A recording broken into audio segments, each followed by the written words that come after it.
అయితే మరి మనం ఏం చేయాలి?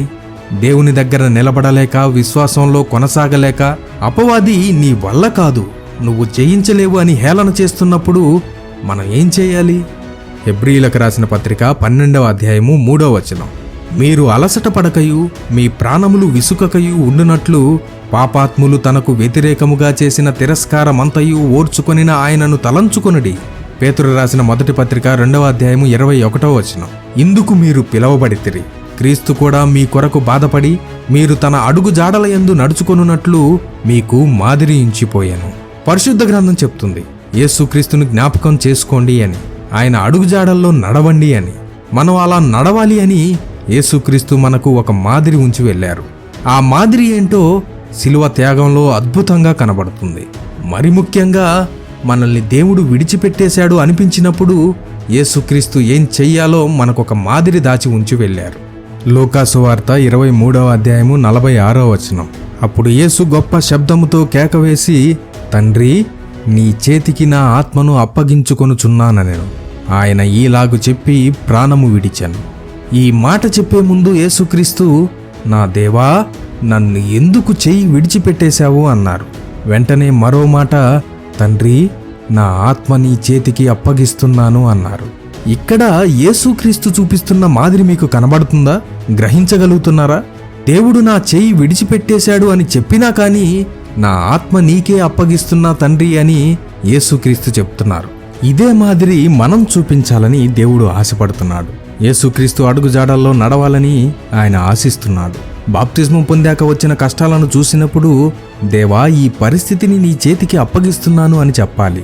నీ శ్రమ ఏదైనా సరే, తండ్రి, నీకే నా శ్రమను అప్పగిస్తున్నాను, యేసుక్రీస్తు యొక్క అడుగుజాడల్లో నడవడానికి నాకు సహాయం చెయ్యి అని ఆయన్ని అడగాలి. చెయ్యి విడిచిపెట్టేసినట్టు అనిపించినా నన్ను నీకే అప్పగిస్తున్నాను దేవా అని కేక వేయాలి. అందరూ యేసుక్రీస్తు మోసిన సిలువనే చూశారు. అందరూ ఆయన ముఖం మీద పడిన ఉమ్మునే చూశారు. అందరూ ఆయన్ని చేతగాని వాడిగా చూశారు. అందరికీ రక్షకుడవుతాడని అనుకుంటే ఆయనే సిలువలో రక్షించమని వేడుకున్నట్టు కనపడ్డాడు. నేనే వెలుగును అన్నాడు, నేనే మార్గం అన్నాడు. కానీ ఆయన చీకటిలో ఏ మార్గం లేనివాడిగా సిలువ మీద ఉన్నాడు అని అందరికీ ఇదే కనపడింది. కానీ ఆయనను ఎంతగానో ప్రేమించిన తండ్రికి యేసుక్రీస్తు కోసం సిద్ధం చేసిన 3వ రోజు కనబడింది. తన కుమారుడు మరణాన్ని గెలిచి 3వ రోజు తిరిగి లేవడం కనపడింది. సమాధి దగ్గర ఉన్న బండరాయి బద్దలవడం కనపడింది. యేసుక్రీస్తు 3వ రోజు పునరుద్ధానుడిగా తిరిగి లేవడం కనపడింది. మరణం తన ప్రియకుమారుని ముందు సాగిలపడడం కనపడింది. ఆయన రాజులకు రాజుగా మారడం కనపడింది. యూదా గోత్రపు సింహంగా మరొకసారి భూమి మీదకు రావడం కనపడింది. అందుకే మన తలంపులు ఆయన తలంపులు వంటివి కాదు అని రాయబడి ఉంది. యేసుక్రీస్తుని నమ్మి రక్షణ పొందిన తర్వాత ఎదురవుతున్న పోరాటాలను చూసినప్పుడు మనము కూడా ఇదే జ్ఞాపకం ఉంచుకోవాలి.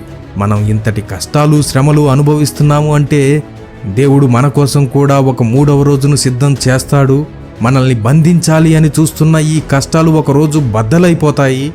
ఈ పోరాటాల ద్వారా క్రీస్తు సారూప్యం మనలో ఏర్పడుతున్నప్పుడు అపవాది మన ముందు నిలవలేడు. రక్షణ పొందిన తర్వాత యేసుక్రీస్తు లాంటి మాదిరి కలిగిన జీవితాన్ని మనం జీవించాలి. బాప్తిస్మం పొందిన తర్వాత మనం జయ జీవితం కలిగి జీవించాలి అంటే వారి చరిత్ర, వారి సలహాలు, వారి గ్రంథాలు, వారి అభిప్రాయాలు తెలుసుకోవడం కంటే యేసుక్రీస్తు మాదిరిగా చూపించిన జీవితం ధ్యానించినప్పుడు మీకు ఎవరి సహాయం అక్కర్లేదు. స్వయంగా పరిశుద్ధాత్మ నీ చేయి పట్టుకుని ముందుకు తీసుకువెళ్తాడు, నిలబెడతాడు, పోరాడేలా చేస్తాడు, శత్రువును ఓడిస్తాడు. ఎందుకంటే ఈ లోకంలో ఉన్నవానికంటే నీలో ఉన్నవాడు గొప్పవాడు. అంతటి గొప్పవాని సహాయంతో ఈ భూమి మీద మనం జీవిస్తున్నప్పుడు ఆ గొప్పవాని ముందు మరెవరి గొప్పతనం ఇక పనిచేయదు. ఎందుకంటే ఆ గొప్పవాడైన యేసుక్రీస్తు మనకొక మాట చెప్పారు. యోహాను సువార్త 16వ అధ్యాయము 33వ వచనం. నా యందు మీకు సమాధానము కలుగునట్లు ఈ మాటలు మీతో చెప్పుచున్నాను. లోకములో మీకు శ్రమ కలుగును, అయినను ధైర్యము తెచ్చుకొనుడి, నేను లోకమును జయించి ఉన్నానెను. యేసుక్రీస్తుని రక్షకునిగా నమ్మి బాప్తిస్మం పొంది పరిశుద్ధాత్మను కలిగి ఉన్న వ్యక్తి పోరాటాలు, శోధనలు, శ్రమలు చూసి భయపడక్కర్లేదు. ధైర్యం తెచ్చుకొని నా రక్షకుడు ఈ లోకాన్ని జయించాడు, నేను కూడా జయించేలా సహాయం చేస్తాడు అనే విశ్వాసంలోకి రావాలి. ఇప్పటి వరకు బాప్తిజం గురించి తెలుసుకున్నాం. బాప్తిస్మం పొందాక ఎలా జీవించాలో తెలుసుకున్నాం. మనం రక్షణ పొంది జై జీవితం కలిగి ఉండడం వలన ఉపయోగం ఏంటి? దాని వలన కలిగే ఆశీర్వాదం ఏంటో ఇప్పుడు చూద్దాం. ఆశీర్వాదం అంటే దేవుడు కోటాను కోట్ల రూపాయలు ఇచ్చేయడం అనుకుంటాం, మంచి ఇల్లు ఇవ్వడం అనుకుంటాం, మన అప్పులన్నీ తీర్చేయడం అనుకుంటాం, మన భూ సంబంధమైన అవసరాలు తీరడం, గొప్ప పేరు ప్రఖ్యాతులు గల స్థానం ఈ భూమి మీద పొందుకోవడం అనుకుంటాం. ఇవన్నీ దేవుడు మనకు అడగకుండానే చేస్తాడు. ఆ దీవెనలన్నీ యేసుక్రీస్తుని రక్షకునిగా కలిగి లేని వారికి కూడా ఉన్నాయి. పరిశుద్ధ గ్రంథం చదవని వారికి కూడా గొప్ప ఆస్తులు అంతస్తులున్నాయి. మరి నిజమైన ఆశీర్వాదం అంటే ఏది? రక్షణ పొంది జయించడానికి పోరాడుతున్న మనకు, రక్షణ లేని వారికి తేడా ఏంటి? ఇప్పుడు చూద్దాం. ఎఫెసీయులకు రాసిన పత్రిక 1వ అధ్యాయము 3వ వచనం. మన ప్రభు అయిన యేసుక్రీస్తు యొక్క తండ్రియగు దేవుడు స్తుతింపబడునుగాక. ఆయన క్రీస్తునందు పరలోక విషయములలో ఆత్మ సంబంధమైన ప్రతి ఆశీర్వాదమును మనకు అనుగ్రహించెను. ఆత్మ సంబంధమైన ప్రతి ఆశీర్వాదం మనకు క్రీస్తు ద్వారా అప్పగించబడింది. అవేంటో ఇప్పుడు చూద్దాం. యాకోబు పత్రిక 1వ అధ్యాయము 12వ వచనం. శోధన సహించువాడు ధన్యుడు, అతడు శోధనకు నిలిచినవాడై ప్రభువు తన్ను ప్రేమించు వారికి వాగ్దానము చేసిన జీవ కిరీటము పొందును. పేతురు రాసిన 1వ పత్రిక 5వ అధ్యాయము 4వ వచనం. ప్రధాన కాపరి ప్రత్యక్షమైనప్పుడు మీరు వాడబారని మహిమ కిరీటము పొందుదురు. ప్రకటన గ్రంథము 2వ అధ్యాయము 7వ వచనం. జయించువానికి దేవుని పరదేశిలో ఉన్న జీవవృక్ష ఫలములు భుజింపనిత్తును. ప్రకటన గ్రంథము 3వ అధ్యాయము 5వ వచనం. జయించువాడు అలాగున తెల్లని వస్త్రములు ధరించుకొనును. జీవగ్రంథములో నుండి అతని పేరెంత మాత్రమును తుడుపు పెట్టక నా తండ్రి ఎదుటను ఆయన దూతల ఎదుటను అతని పేరు ఒప్పుకొందును. ప్రకటన గ్రంథము 2వ అధ్యాయము 17వ వచనం. జయించువానికి మరుగయ్యున్న మన్నాను భుజింపనిత్తును, మరియు అతనికి తెల్ల రాతినిత్తును. ఆ రాతి మీద చెక్కబడిన యొక్క కొత్త పేరుండును, పొందిన వానికే గాని అది మరి ఎవనికి నీ తెలియదు. ప్రకటన గ్రంథము 2వ అధ్యాయము 26వ వచనం. నేను నా తండ్రి వలన అధికారము పొందినట్టు జయించుచు అంతము వరకు నా క్రియలు జాగ్రత్తగా చేయువానికి జనముల మీద అధికారము ఇచ్చేదను. ప్రకటన గ్రంథము 3వ అధ్యాయము 12వ వచనం.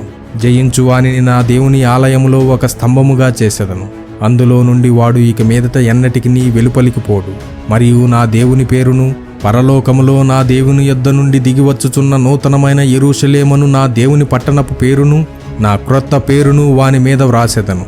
మనం రక్షింపబడి ఈ లోకాన్ని జయించినప్పుడు జీవ కిరీటం పొందుతాం, వాడబారని మహిమ కిరీటము పొందుతాం, జీవవృక్ష ఫలములను భుజిస్తాం, జీవగ్రంథంలో స్థానం స్థిరపరచుకుంటాం, ఒక కొత్త పేరు పొందుతాం. ఇంకొక మహా అద్భుతమైన కార్యం, జయించిన నిన్ను చూసి అపవాది కుళ్ళుకునే అంత గొప్ప ఆశీర్వాదం. ప్రకటన గ్రంథం 3వ అధ్యాయము 21వ వచనం. నేను జయించి నా తండ్రితో కూడా ఆయన సింహాసనమునందు కూర్చుండి ఉన్న ప్రాకారము, జయించు వానిని నాతో కూడా నా సింహాసనమునందు కూర్చుండనిచ్చేదను. ఆయనతో పాటు ఆయన సింహాసనం మీద కూర్చునే అంత గొప్ప దీవెనను దేవుడు మన కోసం సిద్ధపరిచాడు. అయితే గమనించాలి, ఇది కేవలం రక్షణ పొంది జయించిన వారికి మాత్రమే. ఈ భూమి మీద క్రైస్తవ జీవిత ప్రయాణంలో ఎదురైన పోరాటాలను, శోధనలను, అపవాది తంత్రాలను జయించిన వారి కోసం ఇప్పటి వరకు మనం చూసినవన్నీ ఎదురు చూస్తున్నాయి. ఈ లోకంలో జీవిస్తున్నప్పుడు దేవుడు మన అవసరాలను తీరుస్తాడు, దీవెనలను ఇస్తాడు. కానీ వాటికి మించి మనల్ని క్రీస్తుతో పాటు ఆయన సింహాసనం మీద కూర్చోబెట్టి ఎవరికీ దక్కని గొప్ప ఆశీర్వాదాన్ని మనకి ఇవ్వాలని దేవుడు ఆశిస్తున్నాడు. ఆ సింహాసనం వరకు వెళ్లే ప్రాసెస్ నువ్వు రక్షణ సువార్తను అంగీకరించి బాప్తిస్మం పొందడంతో మొదలవుతుంది. నీ రక్షకుడైన యేసుక్రీస్తుతో పాటు ఈ లోకాన్ని జయించడానికి సహాయం చేస్తుంది. దేవుడు మనల్ని ఈ లోకానికి సుఖంగా జీవించండి అని పంపలేదు. యేసుక్రీస్తు వలె ఈ లోకాన్ని జయించి దేవుని చిత్తాన్ని నెరవేరుస్తాము అని దేవుడు ఎదురు చూస్తున్నాడు. మనుషులకు మన శ్రమలు, కష్టాలే కనబడతాయి, కానీ దేవునికి మనం జయించి సింహాసనం మీద కూర్చోవడం కనబడుతుంది. మనం ఆయన వారం, ఈ ఊపిరి ఆయనది, ఈ ఆయుష్ ఆయనది, ఈ జ్ఞానం, తెలివి సమస్తము ఆయనదే, రక్షణ కూడా ఆయనదే. నిన్ను రక్షించి సింహాసనం వరకు తీసుకువెళ్ళాలి అని దేవుడు ఎదురు చూస్తున్నాడు. నిన్ను జయించేవాడిగా క్రీస్తు సారూప్యంలోకి తీసుకురావాలి అని అనుకుంటున్నాడు. సింహాసనం వరకు వెళ్ళాలి అంటే మనం జయించేవారిగా మారడం ఎంతో ముఖ్యం. ఈ భూమి మీద నువ్వు 70 లేదా 80 ఏళ్ళు మాత్రమే జీవించాలి అని దేవుడు అనుకోవడం లేదు. మనిషి పాపం వలన తెగిపోయిన పరలోకపు సంబంధం క్రీస్తు ద్వారా తిరిగి ఇవ్వాలని, తిరిగి ఆయన బిడ్డలు యుగయుగాలు ఆయనతో జీవించాలనే ఆశతో యేసుక్రీస్తు అనే రక్షకుడిని నీకోసం, నా కోసం సిద్ధం చేసి ఉంచాడు. మన సిద్ధపాటికి మొదటి అడుగు రక్షణ పొందటం, దేవుని ఆత్మతో నింపబడడం. ఈ ఒక్క అడుగు వేసి చూడండి, మిగతా అడుగులన్నీ నిన్ను రక్షించడం కోసం మన ప్రభువు, రక్షకుడైన యేసుక్రీస్తు వేయడానికి సిద్ధంగా ఉన్నాడు. మనకి ఆయన ఆత్మను ఇవ్వడానికి, ఈ లోకాన్ని జయించే వారిగా మనల్ని మార్చడానికి ఆయన ఎప్పుడూ సిద్ధంగానే ఉన్నాడు. ఈ రోజు కూడా ఆయన సిద్ధంగానే ఉన్నాడు. ఆయన వద్దకు వచ్చే వారిని ఎంతమాత్రం త్రోసివేయను అని వాగ్దానం ఇచ్చాడు. ఈ రోజే ఆయన దగ్గరకు ఎందుకు వెళ్ళకూడదు? ఆ జయ జీవితం పొందే సమయం ఈ రోజే ఎందుకు రాకూడదు? కొరింథీయులకు రాసిన 2వ పత్రిక 6వ అధ్యాయము 1వ వచనం నుండి. కాగా మేము ఆయన తోడి పనివారమై మీరు పొందిన దేవుని కృపను వ్యర్థము చేసుకొనవద్దని మిమ్మును వేడుకొనుచున్నాము. అనుకూల సమయమందు నీ మొరనాలకించి తిని రక్షణ దినమందు నిన్ను ఆదుకొంటిని అని ఆయన చెప్పుచున్నాడు గదా. ఇదిగో ఇప్పుడే మిక్కిలి అనుకూలమైన సమయము. ఇదిగో ఇదే రక్షణ దినము. Jesus coming soon, so be prepared.